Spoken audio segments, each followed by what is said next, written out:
What happens when one small city dares to challenge the world's greatest empire? In 490 BCE, the unthinkable happened. A massive Persian fleet, sent by an angry King Darius I, landed at a place called Marathon. They were just a short, frightening march from Athens. They didn't come to talk. They came for revenge. They were there to burn the young democracy to the ground. Athens called for help, but their only strong ally, Sparta, gave a terrible answer. "We are so sorry. We're busy with a religious festival and can't come for 10 days. All hope seemed lost. Welcome to Battles That Changed History, the podcast where we explore the moments that decided the fate of the world in a single day. Before the battle, our story today centers on Miltiades, an Athenian general. He was the one man who understood the Persians better than anyone else. He knew their cruelty, but he also knew their weaknesses. His enemy, King Darius I, was at the height of his power, and he was determined to punish Athens for supporting an earlier revolt. The Persian force was overwhelming. They had the world's largest fleet and the famous Immortals, an elite guard of 10,000 men. Athens, on the other hand, had only 10,000 hoplite soldiers. Worse, the Athenian generals were divided. Many wanted to hide inside the city walls. But Miltiades knew that fighting on the Marathon plain was their only chance. He stood before the council and convinced them, "It is better to fight and die with honor than to live and watch our city be destroyed." The battle begins. The battle did not start right away.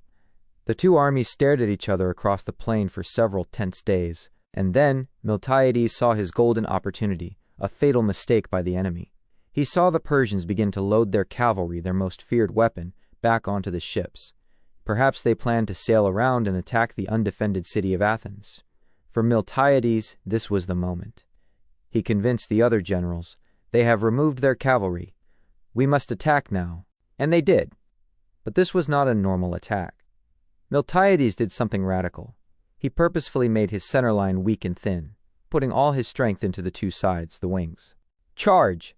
The 10,000 Athenian hoplites began to run. They ran fast across the open field to avoid the deadly rain of Persian arrows. The Persian army in the middle saw the weak Greek center and pushed forward.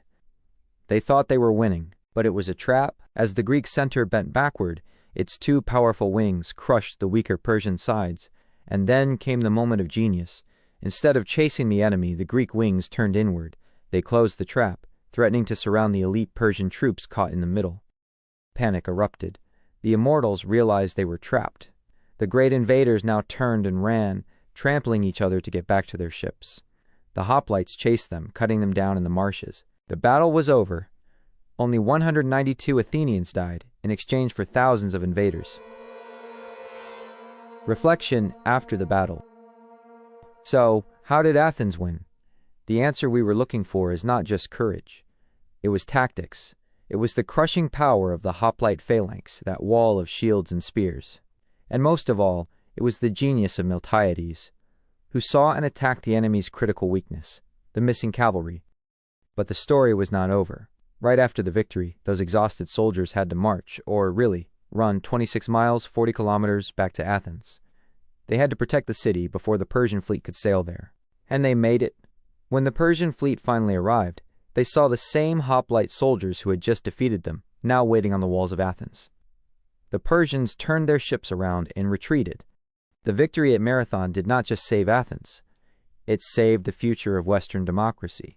It proved that sometimes it is not the strongest, but the smartest and the most resilient who change history. Thank you for listening to Battles That Changed History. Join us next time for another story.